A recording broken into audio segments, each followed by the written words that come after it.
An essay on the way.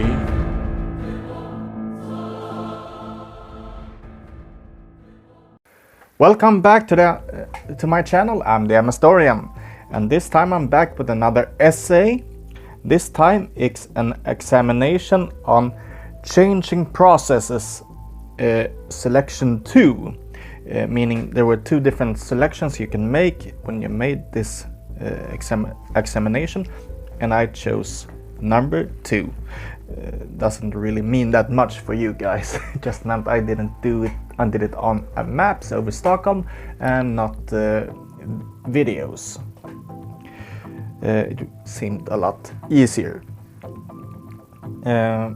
So let's get to this. I'm gonna post all the questions we have to answer in this examination, and I'm gonna try to keep that text as light as possible. So it's a lot of text in those questions, and please I'm gonna remind you here, I am reading a Swedish text and translating it as I go. Bear that in mind, please. Okay, let's go to it. 3 persons that, according to Wikipedia, is extremely important for Stockholm's city planning is Clas Flemming, 1592 to 1644, Albert Lindhagen, 1823 to 1887, and Yngve Larsson, 1881 to 1977. It is true that these persons have all made their great mark on Stockholm city planning and its looks. But are they all relevant for this question? Meaning, what happened to Stockholm between the years 1855 and 1899? One that we can completely disregard is Yngve Larsson, as he did not had time to do his work to Stockholm before our end date, and therefore he is disregarded completely in this exam. Albert Lindhagen is doing his work with Stockholm during the exam's question time, 1855 to 1899. As he is, in that case, he's in very much high degree an actor in this drama. The third person, Clas Flemming, is a lot harder to place. Why? Well, Flemming was born 1592 and died 1644, long before the post time we're supposed to examine. Therefore, we can disregard him for that reason alone. But is that right? No, I do not believe so, because Flemming's work with Stockholm city planning can still be seen, and not only that, it still takes up most of Stockholm's total area, still today. So what was his contribution? Well, he gave Stockholm its grid work. This grid work was created long before the period we're supposed to examine, meaning 1855 to 1899, and that grid work was founded between 1642 and 1645. What speaks for that you're supposed to add Clas Flemming as an actor in Stockholm city planning is that we still have that grid work in its foundation, and therefore it was still there as during the years we're supposed to examine, meaning he was an important actor in Stockholm city planning, but maybe not the most important in the years we're supposed to examine, 1855 to 1899, but rather set the ground foundation to what happened later. Clas Flemming has been honored with one of Stockholm's greatest streets named after him, Fleminggatan, or the Fleming Street. The last of these three then, Albert Lindhagen, 1823 to 1887. But what did he do to be able to be called an actor in Stockholm city planning? Stockholm increases its population by almost a double as a result to the industrialization. This has a cause.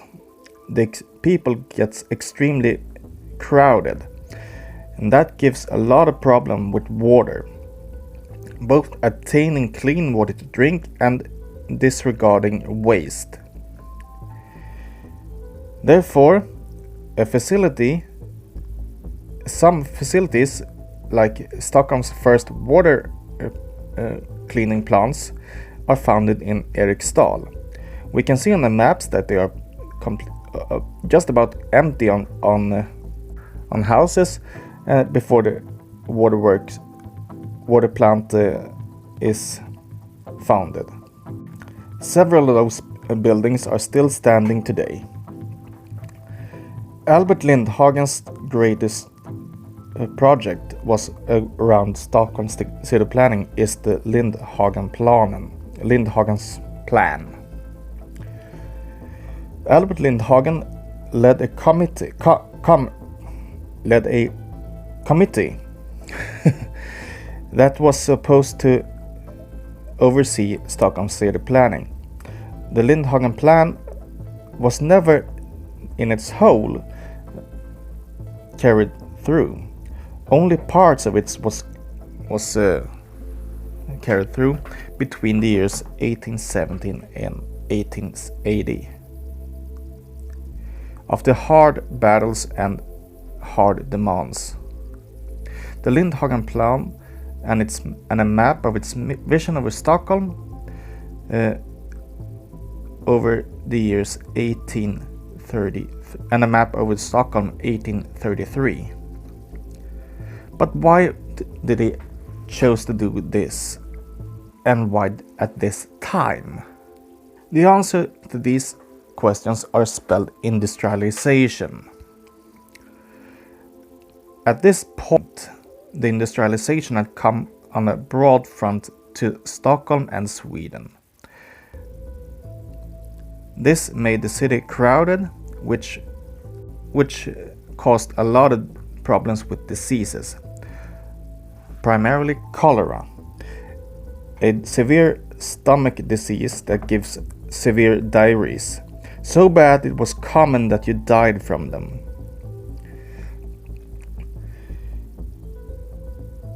It was believed that you could build away the problem with clean water, meaning water plants, less crowdedness, so they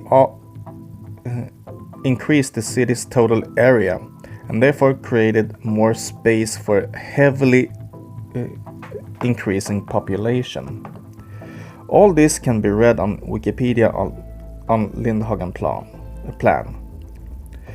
But can you interpret the Lindhagen plan in a different way? Just because it's an abstract idea, it can also be interpreted as an idea of the idealistic explanations model. Then, if no one had thought of the idea of this plan, there would have been no such changes. Although we must see that the if not our argument is extremely weak to its nature. Why? We can impossibly know what would have happened instead of what actually did.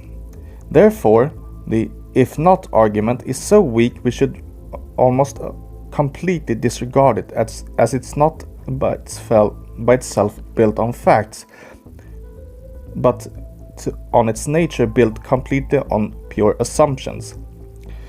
The most believable thing in this case is that it would have taken a bit longer time, but still they would come up with a similar result. Why? Because the actual causes behind it was still there. the crowdedness, the diseases, the factories, and the new communications and like trains that needed to be built, and so on. But Albert Lindhagen was also a part of a structure, meaning a political system, and therefore a party. In Albert Lindhagen's case, the Social Democrats. He studied at Uppsala University and became a lawyer. After that, he entered politics for the Social Democrats as a successful structure politician. Something that fortifies the image of a structure here is the fact that Albert Lindhagen's children also entered politics. Carl Albert Lindhagen, 1860 to 1842, son of Albert Lindhagen, changed parties several times, but was still a very successful politician. Albert Lindhagen's second son, Arthur Lindhagen, 1884 to 1950, made a career as a lawyer in Svea hovrätt, sort of a high court. Albert Lindhagen's daughter is maybe the most controversial of his children, Anna Lindhagen, 1870 to 1941, worked at this time as a politician for the Social Democrats with the women's questions as a feminist, and was one of its greatest fighters. So what are we seeing here? In the same family, we have politicians and lawyers on a very high level in the Swedish society. Is that a coincidence? No. It is as it's always have been. It's always easier to succeed in a career if someone else, a close relative, already has succeeded in it. Why? Simple. You can easily ask for advice from a close relative and therefore get help. Then there's a network growing, meaning a structure. This means that it enters under the structure in the explanations models. What about the consequences? What kind of consequences did this have on Stockholm and its development? Stockholm got on the Lindhagen plan more space and more living quarters was built, and therefore the crowdedness was reduced. New factories were built, so more people got jobs and income. The long and many building projects in Stockholm also led to a boom in the building sector in Stockholm. This reduced poverty. Water cleaning plants was founded, and Stockholm got a lot cleaner water. This ended the cholera outbreaks. New communications like trains came to Stockholm and Sweden. This revolutionized traveling in the country, and in greater extent also made its mark on the industrialization in Sweden. In the form of transport of goods, raw material and ready product to the markets. It also set its traces on Stockholm with the so-called wasp waste. The art historian Ragnar Josephson, 1891 to 1967, meant that the modern Stockholm has its beginning in the Lindhagen plan. Should we agree with him? This depends on how you define modern Stockholm. If you mean Stockholm as a city, then no, Stockholm was around long before then. But if you mean it how and when the industrialization made its mark on Stockholm's face, yeah, then we should agree with him. Now the wasp waste was not on this time called that, but it was founded at this time. Because of Lake Mälaren and the Baltic Sea, a train cannot get from north to south or from south to north without either go around Lake Mälaren or go by the wasp waste. Meaning the rail tracks running past Old Town and the Riddarholmen, the Knight's Island. Yeah, bad translation. This rail track is still around today, as Lake Mälaren, both Lake Mälaren and the Baltic Sea has not had the good taste of moving, so we could build different train routes. Earlier, this rail was in the present day wasp waste was entering the South Archipelago docks. Yeah, that's a mouthful. This was because they wanted an easy on and offloading of ships to trains. This rail is not still there. This docks are not used for industry anymore. Today it's used by passenger ships. One great consequence of the wasp waste is partially that it's easier to maneuver. It's easier to freight the goods and people from north to south, but it's also a big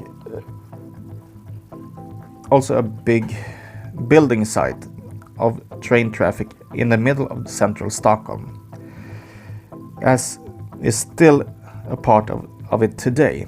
In writing moment, it's still being renovated. The wasp waste is still being renovated, and it's counted to be ready at year 2020.